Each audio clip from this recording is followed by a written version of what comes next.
Hello everyone, peace of Christ to all. Today our topic is about women and slavery in Islam. Now we spoke before many times about this topic, so this is not a new topic. However, today we have a new story, which is this time to concentrate in how many women slaves Muhammad he used to own. I tried to find the hadith, different translation, but look, I wasn't successful to find this story in any even close accurate translation. However, this is a hadith in Sahih Muslim, and this is the number in front of you, book number 8, hadith number 3329. However, by the way, for those who go by those numbers are not really real. Those are made by the translators. Those are not actual correct numbers. So you might find those numbers exist only with this translation. Doesn't mean it is true number. Just take a note about it. So this is story, to make it simple and short.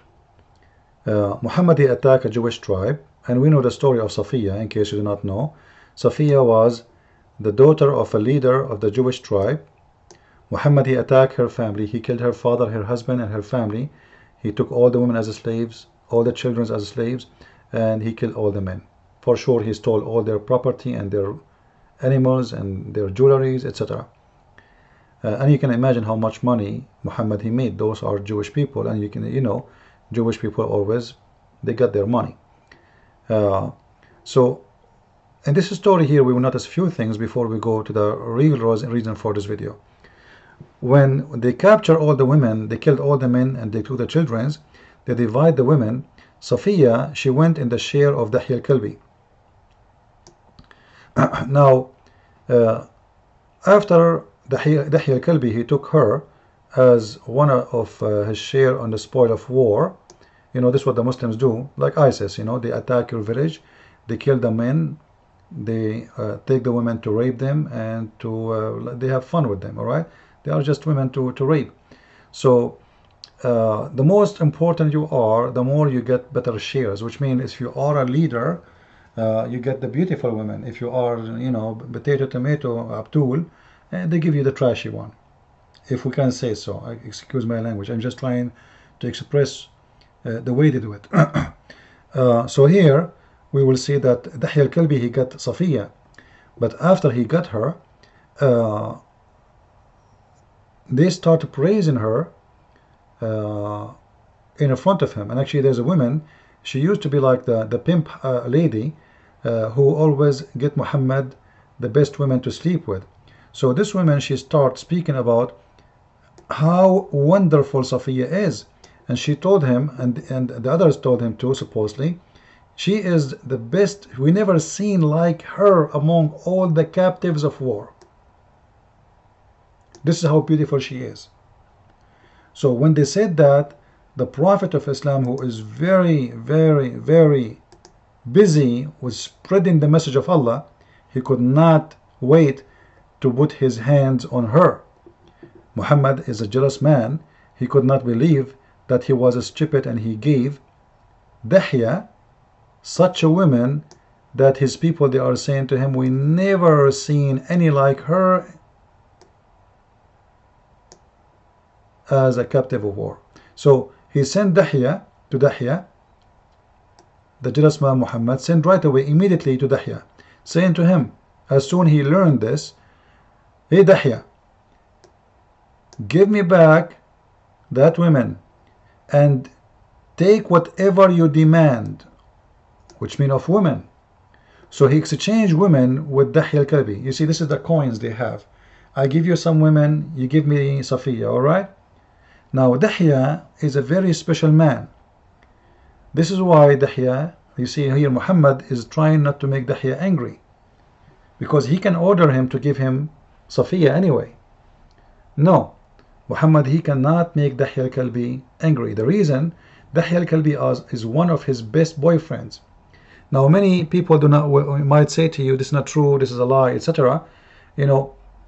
We can prove it.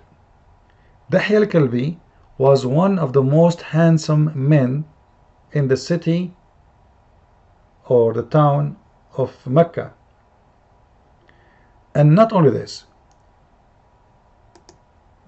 like, as long now we know that he is the most handsome man, what about knowing that Dahya al-Kalbi, he used to spend long time privately with Muhammad alone? How we can prove that? Very easy. Imagine that Muhammad, he said that the angel Jibreel, he come to me in the image of Dahya al-Kalbi.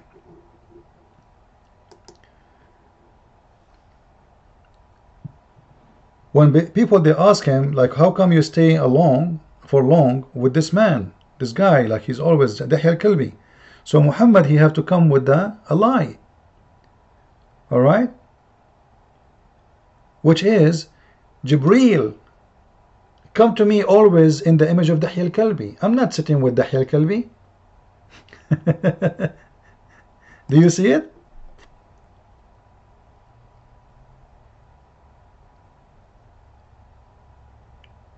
Jibreel, that was Jibreel, the one who come to me, it was Jibreel who come to me in the form of Dahya al-Kalbi. Question, why Jibreel he come in the form of Dahya al-Kalbi? Like you could not find a form better? He's an angel of God. But Dahya al-Kalbi, he is very, very handsome. So Muhammad, he could not find a better excuse for him to stay in with this the best handsome man in the whole town. Staying with him for many hours, except by saying, well, you know what, you might think this is Dahya al-Kalbi. Yes, he looked like him exactly, but this is in fact the angel Jibreel. Obviously, this is a fabricated story, you know, like we don't see what, there's no reason. There is no reason for God, for an angel of God to come in the image of any man from the same town. So now people, they might be confused. Who is Jibreel? Who is Dahya al-Kalbi? So when they see Dahya, they say to him, they might say to him, are you Jibreel now, or you are a real Dahya? You know what I mean? Imagine I say to you, I am the angel Jibreel. He come in my look. So when you see me, so you say, you know what, Christian? Are you Christian Prince, or you are the angel now? Because both of us will look the same. So obviously Muhammad, he used to sit with him for a long time for a very simple reason. There is a sexual relationship between them, and this is why we see Muhammad is spoiling Dahya al-Kalbi, and he will never make him upset. He was one of his favorite boys to sleep with. This is why we see here Muhammad telling Dahya al-Kalbi, go and take whatever you demand. In the case of Safiya, so give me Safiya and go and take whatever you want. He don't want to make him upset, because this man, he know a lot about him, and there's a lot of private stories as a relationship between him and this man Dahya al-Kalbi. Now after this happened, you will see that Muhammad is going to the city of Medina. In their way, their camel fell down. The camel of Muhammad fell down, and he was putting Safiya in front of him, and looked like they were doing something in the camel. Muhammad, as a very nasty man, he could not wait. Something wrong happening. So the camel fell down, and their nakedness exposed. This is why you see here, when they fell down, all right, it says, and none amongst the people was seeing him and her. What do you mean? How you know then they fall? It's a camel. You cannot see a camel? They mean we did not look at their naked body. There's something fishy. All right? So when the camel fell down, none of the people look really at their nakedness, at what exposed of them. And then the story continue.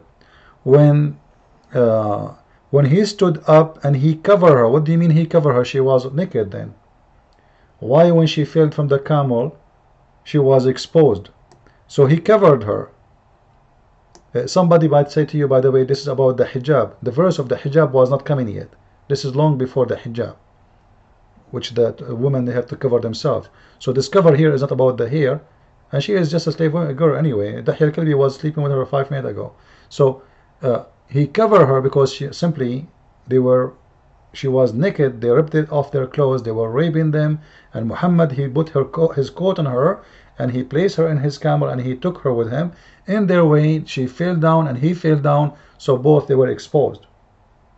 So they are saying none of us looked at that scene. All right, then you will see when they enter the city of Medina, it says, there come out the young ladies of the household. Hold on. Those are young ladies of what? Of who? You see, the false translation of Muslims, they don't want to show you that those are not young ladies, those are not slaves, those are young ladies of the household. Household of who? And young ladies of who? Are they those the daughters of Muhammad? So they fabricated translation when in fact it says that those are young slaves in the house of Muhammad. No one knows how many. Those young slaves, they came out and they start blaming Safiya for falling down. So this is not from the city. Those are not young ladies from the city of Medina. When they translate the translation, they make it look like when we enter the city of Medina, there come out the young ladies. So they make it as like it is the young ladies of the town. They are blaming Safiya for this, but the fact this is the household of Muhammad. Who are they, those young ladies? By the way, even the Muhammad, he don't have daughters, by the way. Muslim, they say Muhammad have 4 daughters. None of them is his daughters. All of them, they are old. Very old. Alright? So none of them is daughter. Those are the daughters of Khadija. However, if we go to the real Arabic text, we will see that this is not young ladies. It was slave girls. This is the hadith in Arabic. Look at the word here. I will show it to you in the text here in the corner. You will see here with me, it says قال فدخلنا المدينة فخرج جواري نسائه. جواري, the word jawari means slave girls. Slave girls. Why the translation became young ladies? Simply, they don't want to tell you that Muhammad, he owned a lot of little young slave girls for sex. So they say to you, the household young ladies. It looked like, you know, I arrive home, so like maybe my daughter, my sister came out to say, hi, how you doing? Are you okay? This is not what happened. Those are slave girls in the house of Muhammad. But yet they say to us, Muhammad, he was a poor man. And by the way, which house of Muhammad? Muhammad have many houses. One of his houses have a lot of slave girls, which means every house Muhammad he has a lot of slave girls. I will show you the same word. You know, you don't speak Arabic, but all of us, we can memorize images, right? You can take a snapshot of the video here. All right, this is the word jawari. Jawari. All right, as you see, this is how it's written.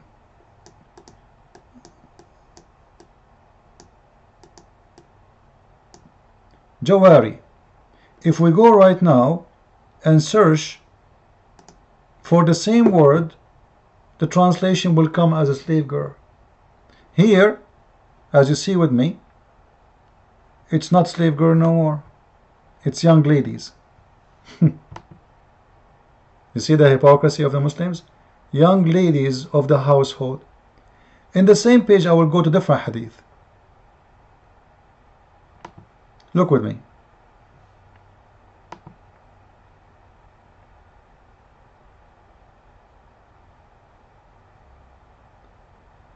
This is the word jawari in the front of our eyes in Arabic, as we showed you there. And the translation for them, slave girls.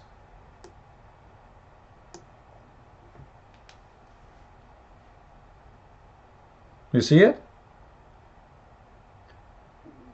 This is why I say you cannot And you should not learn Islam really from those who don't speak Arabic, even those who claim to be like decent, or they are decent maybe, I don't know.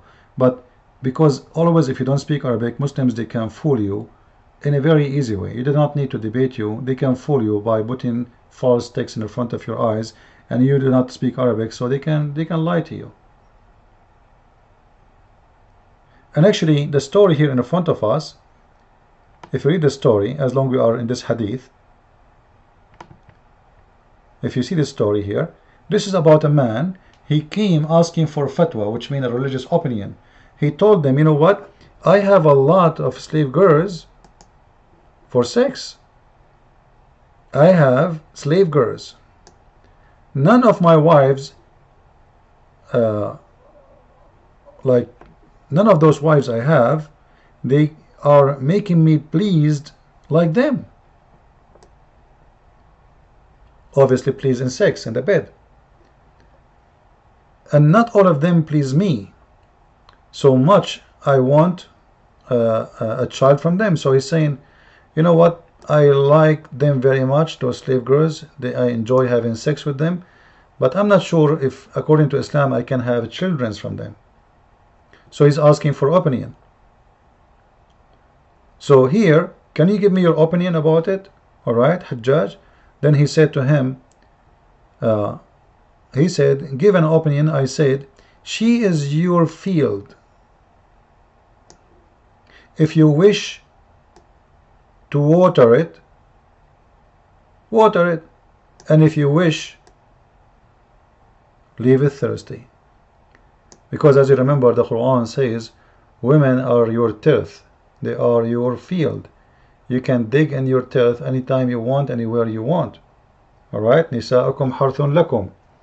So he is saying to him, well, those slave women simply are the same as a field for you, and it doesn't matter really, you want to have sex with them without having kids or not, you own them, have fun.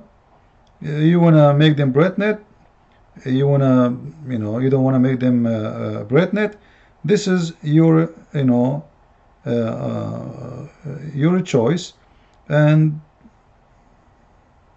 it doesn't matter. And this is in the Quran. If you go in the Quran, chapter 2, Al-Baqarah, I believe verse number 223. So nisa'akum harthun lakum fa'atu harthakum in shi'tum, which means women are your field for you, so dig in the field anytime you want, anywhere you want. And here you will notice here, if this is a normal man, this is not Muhammad, this is just a normal Muslim, he have slave girls. What Muhammad he have? So I hope today we put some spotlight about the slavery in Islam and the lies of Muslims when they say Islam is against slavery and the Prophet, etc. Even Bilal, the poor Bilal, the most famous slave Muslims they talk about, Bilal al-Habashi, the Ethiopian, Muhammad he died and Bilal is still a slave. This is why you see Bilal, he go to Abu Bakr and he said to him, you know what, if you bought me for the sake of Allah, well, release me for the sake of Allah. But if you bought me for yourself, then release me.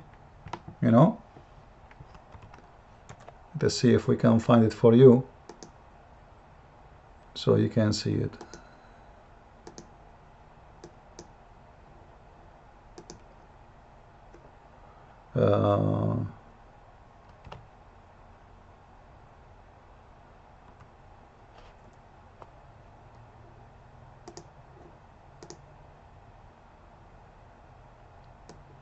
Let us see if we... Here we go. This is Bilal, and this is after the death of Muhammad.